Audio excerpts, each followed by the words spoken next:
الحمدللہ رب العالمین والصلاة والسلام علی سید المرسلین وخاتم النبیین۔ محترم ناظرین و مشاہدین اکرام، ہندوستان کی فرقہ پرست جماعتوں نے پھر سے وہی پرانا اپنا نفرت آمیز نعرہ اور شوشہ چھوڑا ہے لو جہاد کا۔ جہاں تک لو جہاد کے معنی ہیں معنوی اعتبار سے، یعنی اگر آپ اس کو یہ بتائیں کہ مسلم لو جہاد، یہ معنی ٹھیک ہوتے ہیں کہ ایک مسلمان جہاد کو پسند کرتا ہے، لیکن ان کے یہاں جو بھارتیہ جنتا پارٹی ہے بی جے پی، ان کے یہاں لو جہاد کے معنی کچھ اور ہیں۔ یہ سمجھتے ہیں کہ کسی مسلمان لڑکے کا غیر مسلم سے شادی کر لینا وہ مذہب کے اندر جہاد کہلاتا ہے۔ یہ انتہائی لغو اور جھوٹ بات ہے۔ اس کی کہیں تصریح قرآن و حدیث میں اور ہمارے اصلین میں نہیں ملتی۔ سوال یہ پیدا ہوتا ہے کہ سب سے پہلے ہم اس بات پر نظر ڈالیں کہ ہندوستان کی جو اس وقت سچویشن ہے اور جو سینیریو ہے، پہلے آپ اس پر غور کریں تو آپ کو یہ بات آسانی سے سمجھ میں آئے گی کہ مسئلہ کیا ہو رہا ہے۔ یہاں پر لائف اسٹائل ہندوستانی معاشرے کا بدل چکا ہے، سیکس ایجوکیشن کمپلسری ہو چکی ہے، اور پھر فلمی کلچر گھر گھر جو ہے ہندوستان کے اندر بلکہ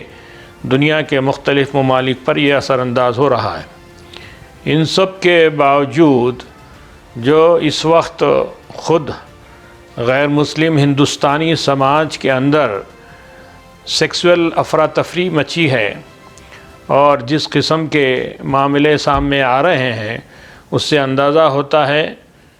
کہ ہندوستانی سوسائٹی اپنے اصول اور اپنے خاندانی معاملات کے اندر بہت حد تک آزاد ہو چکی ہے۔ آپ تو معلوم ہے کہ لو جہاد کے معاملے کے اندر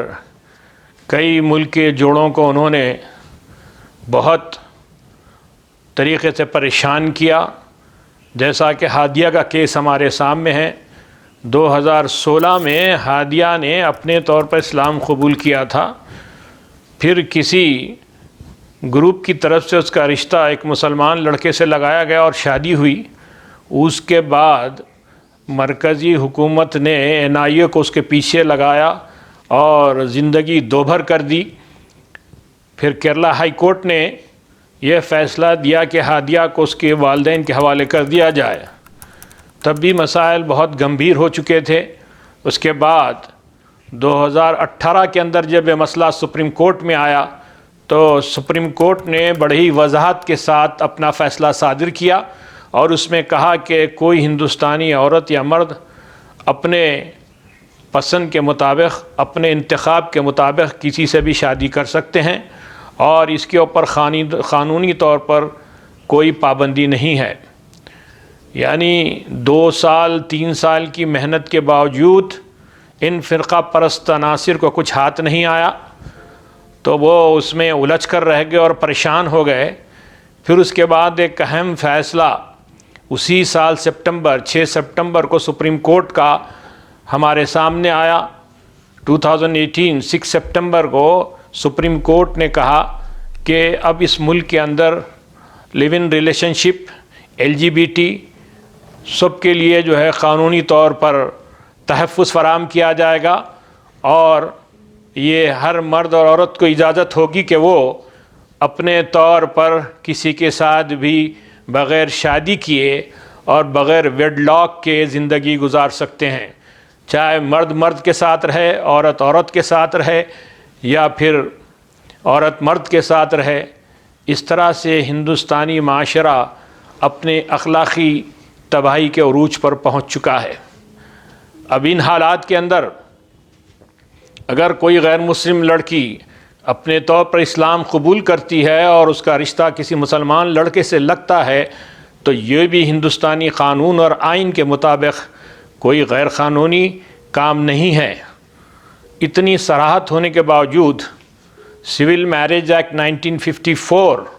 کے مطابق بھی کسی پر یہ پابندی نہیں لگائی جا سکتی۔ اس کے باوجود بھی ابھی دیپاولی کے بعد 15 نومبر کو مدھیہ پردیش کے ہوم منسٹر نروتم مشرا نے ایک شوشہ چھوڑا کہ ہم لو جہاد پہ قانون بنانے والے ہیں اور 5 سال کی سزا دینے والے ہیں۔ اس کے چند دن بعد یو پی کے چیف منسٹر یوگی آدتیہ ناتھ نے اپنا بیان جاری کیا اور کہا کہ ہم 10 سال کی سزا دیں گے، اور پھر انہوں نے فوری آرڈیننس بھی جاری کر دیا، اور حالیہ 2 دن پہلے کی رپورٹوں کے مطابق ایک نوجوان پر مقدمہ بھی درج ہو چکا ہے۔ دراصل پورے قانون کے اندر یا آرڈیننس کے اندر لفظ لو جہاد نہیں استعمال کیا گیا، بلکہ وہ کنورژن سے متعلق ہے، تبدیلی مذہب سے متعلق ہے۔ جب کوئی لڑکی ہندو ہوتی ہے تو کہا جاتا ہے کہ گھر واپسی، اور جب کوئی لڑکی مسلمان ہوتی ہے تو کہا جاتا ہے کہ لو جہاد۔ بہرحال یہ ان کی اپنی توضیحات ہیں، اور ان توضیحات کے مطابق وہ ہندوستانی سماج کو استوار کرنا چاہتے ہیں، جبکہ آپ جانتے ہیں کہ ہندوستان کے اندر جو خواتین اور لڑکیوں کے ساتھ سلوک ہے وہ انتہائی بدترین قسم کا ہے۔ عورتیں اور لڑکیاں جو ہے جہیز کے لیے جلا دی جاتی ہیں، اور اس کے علاوہ آپ دیکھتے ہیں کہ جو دلت طبقہ ہے، نچلا طبقہ ہے، ان کے اوپر اعلیٰ طبقے کے کتنے مظالم ہیں۔ حال ہی کے اندر جب ایک دلت دلہے نے گھوڑے پہ بیٹھ کر اپنی دلہن کے گھر جانے کی کوشش کی تو اس پر حملہ کر دیا گیا، اور وہ بری طرح سے زخمی ہو گئی بارات۔ اور آج بھی نارتھ انڈیا، ساؤتھ انڈیا اور کئی مقامات پر دلت اعلیٰ ذات کے ہندوؤں کے گھروں کے سامنے سے چپل پہن کر نہیں جا سکتے۔ تو ابھی تو آپ اپنے مسائل کو ہی نہیں نمٹ سک رہے ہیں اور اپنے گھر ہی کو درست نہیں کر سک رہے ہیں، تو ان چھوٹی چھوٹی باتوں کو لے کر قانون بنانا، جیسا کہ 3 طلاق میں دیکھا گیا کہ مسلم مرد کے لیے 3 سال کی سزا رکھی ہے، اور اسی طرح سے ابھی وہ قانون کے بعد پھر CAA لایا گیا، پھر 370 لایا گیا، طرح طرح کے ہر سال کچھ نہ کچھ ایسے قوانین بنائے جا رہے ہیں جس کی وجہ سے مسلمان کمیونٹی اس ملک کی پریشان ہوتے رہے۔ اب یہ لو جہاد کے معاملے میں یقیناً قانون اچھا ہے، ٹھیک ہے، آپ 10 سال کی سزا دیجئے۔ ہم بھی یہی کہتے ہیں کہ زبردستی کسی کا مذہب بدلنا نہیں چاہیے، یہ ہمارے مذہب اور اسلام کے خلاف ہے۔ لا اکراہ فی الدین،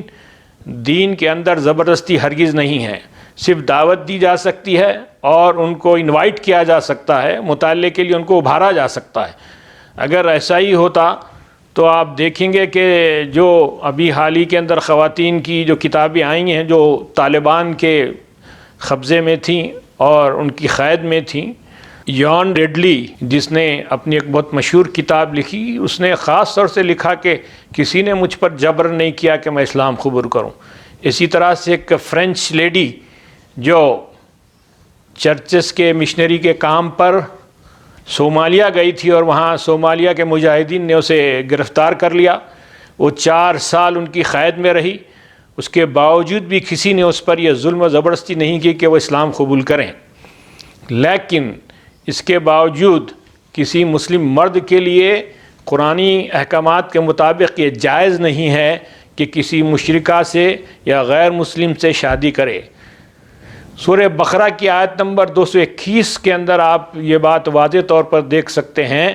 اور اس میں اللہ تعالیٰ نے فرمایا لا تنکحوا مشرکین حتی یؤمنوا، اور مشرکین سے اس وقت تک شادی نہ کرو جب تک کہ وہ ایمان نہ لائیں۔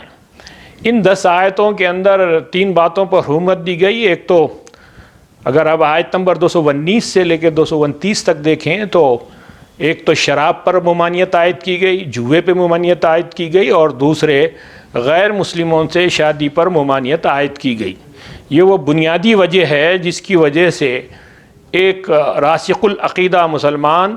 ایک غیر مسلم کے ساتھ اپنی زندگی لیو ان ریلیشن شپ یا میرج لائف نہیں گزار سکتا۔ پھر آیت نمبر 229 میں بڑی اہم بات اللہ تعالیٰ نے کہی، تلک حدود اللہ فلا تعتدوها ومن یتعدد حدود اللہ فاولئک هم الظالمون، اور یہ اللہ کے حدود ہیں اور ان حدود کو کراس نہیں کرنا اور ان حدود کو پھلانگنا نہیں، اور جو لوگ حدود کو عبور کریں گے، کراس کریں گے، وہ بڑے ہی ظالم ہیں۔ اتنی واضح آیتیں ہونے کے باوجود بھی اگر کوئی شخص اپنے طور پر کسی غیر مسلم کو اپنے گھر میں لاتا ہے اور اس کا مذہب نہیں تبدیل کرتا تو وہ اللہ کے پاس قیامت میں یقیناً جواب دہ ہوگا۔ حضرات اکرام، بات دراصل یہ ہے کہ بڑے ہی تفصیلی اور واضح قوانین اسلام کے اندر نکاح کے بعد اور اس کے تمام خاندانی مسائل کے سلسلے میں موجود ہیں۔ قرآن کریم کے اندر سورہ بقرہ، سورہ نساء، سورہ احزاب اور سورہ نور کے اندر 22 مرتبہ نکاح کے احکامات آئے ہیں۔ اس کے علاوہ قرآن کریم کے اندر یہ بھی بتلایا گیا ہے کہ مرد خوام ہیں، اس کو پورے کے پورے خواتین کے اپنی بیویوں کے جو پورے اخراجات برداشت کرنے ہوں گے، اور ہونے والی اولاد کے دودھ اور اس پہ ہونے والے اخراجات بھی باپ کو برداشت کرنا پڑے گا، اور اس کے بعد اگر اس کا شوہر وفات پاتا ہے تو اس کے شوہر کی جائیداد میں سے بیوی کو بھی حصہ ملے گا۔ جب کوئی اپنے گھر کے اندر کسی کو بہو یا ہونے والے بچوں کی ماں یا بھابھی بنا کر لانا چاہتا ہے تو اسلام چاہتا ہے کہ اس کو وہی قدر کی نگاہ سے دیکھیں اور وہی احترام کریں جو عام مسلمان عورتوں کے لیے احترام کیا جاتا ہے۔ اس کے بعد کے بھی اللہ تعالیٰ نے کئی احکامات تفصیل سے قرآن میں بیان کیے ہیں۔ اگر کوئی طلاق دینا چاہتا ہے، خلا لینا چاہتا ہے، لان کا مسئلہ، زہار کا مسئلہ، پھر رضاعت کا مسئلہ، یہ تمام مسائل قرآن میں بڑی تفصیل سے ہیں۔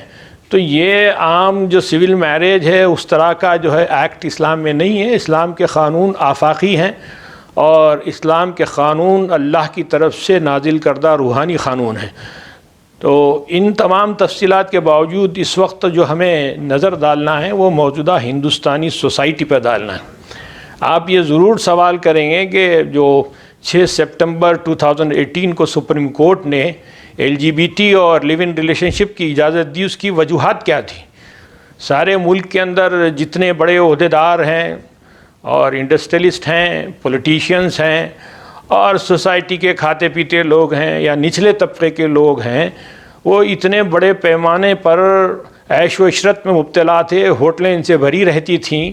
اور انہیں ہمیشہ یہ خوف رہتا تھا کہ غیر شادی شدہ عورت مرد کے جوڑوں کو ہوٹل کے اندر کس طرح سے ایڈجسٹ کیا جائے، اور پھر کس طرح سے جو ہے فارم ہاؤسز کے اوپر، گیسٹ ہاؤسز کے اندر ان کی تمام ملاقاتوں کو اور ان کے قیام کو قانونی بنایا جائے۔ تو ملک کی صورتحال مجموعی طور پر جو سیکشول ایٹیکیٹس تھے وہ پورے بگڑ چکے تھے۔ تو پھر سپریم کورٹ نے دیکھا کہ اب وقت آ چکا ہے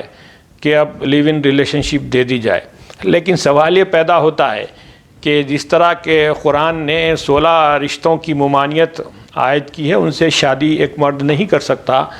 تو ہم یہ پوچھنا چاہتے ہیں کہ جو لیو ان ریلیشن شپ کا معاملہ ہے یا LGBT کا معاملہ ہے یا گیز کا معاملہ ہے، آخر کتنے لوگوں سے تعلقات ایک شخص رکھ سکتا ہے؟ کیا اس کی بہن اور ماں سے بھی رکھ سکتا ہے، خالہ سے بھی رکھ سکتا ہے، پھوپھی سے بھی رکھ سکتا ہے؟ یہ ایسے سوالات ہیں کہ یہ پورا ہمارا ہندوستان کا قانون اس سلسلے میں بالکل خاموش ہے۔ ایک شخص اپنی گھر میں اہلیہ رکھتے ہوئے کتنوں سے اپنی ریلیشن شپ جو قائم رکھ سکتی ہے؟ ایک بیوی شوہر رہتے ہوئے اپنے کتنے مردوں سے جو تعلقات قائم رکھ سکتی ہے؟ اور معاملات تو آپ کو پتہ ہے کہ اسکول سے ہی یہ معاملات بگڑ چکے ہیں، اور تمام طرف جو ہے اس کی جو ہے گندگی اور اس کی بدبو اور اس کی غلاظت آپ آسانی سے سن سکتے ہیں اور دیکھ سکتے ہیں۔ ان تباہیوں کے درمیان اگر کوئی یہ قانون بناتا ہے کہ اگر کوئی مسلمان لڑکا یا مرد جو ہے نو مسلم سے شادی کرتے ہیں یا غیر مسلم کو مسلمان کر کے شادی کرتا ہے تو اس کو 10 سال کی سزا ہوگی۔ بھائی آپ کے جو ایڈیالوگ ہیں، ایس کے سنہا جو MP ہیں اور RSS کے بہت بڑے دانشمند کہلائے جاتے ہیں، ان کا تو کہنا یہ ہے، انہوں نے ٹی وی پہ برملا یہ کہا کہ بھئی ہندوازم کے اندر ریپ کی کوئی سزا ہی نہیں ہے۔ جب ریپ کی کوئی سزا نہیں ہے تو پھر شادی کی سزا کیوں رکھی گئی ہے؟ اور سوال یہ پیدا ہوتا ہے کہ آپ LGBT کو کتنی سزا دے رہے ہیں، آپ لیو ان ریلیشن شپ والوں کو کتنی سزا دے رہے ہیں، آپ لیزبینز کو کتنی سزا دے رہے ہیں؟ جب ریپ پہ سزا نہیں ہے، جب آپ صرف کسی کو رکھیل اور کیپ بنا کر رکھ سکتے تو اس پہ سزا نہیں ہے، تو پھر شادی پر یہ سزا کا جو بار بار قانون مختلف عنوانات سے لے آنا، یہ کس بات کی غم مازی ہے؟ یہ یہی ہے کہ صرف اور صرف اسلام سے اور مسلمانوں سے شدید دشمنی ہے، اور وہ چاہتے ہی ہیں کہ مسلمانوں کو زیادہ سے زیادہ جیلوں میں دیکھیں، زیادہ سے زیادہ قانونی شکنجوں میں کسیں، اور کسی نہ کسی جھوٹے عنوانات کے تحت انہیں پابند کیا جائے، پریشان کیا جائے، الجھایا جائے۔ چونکہ اب تبلیغی جماعت کو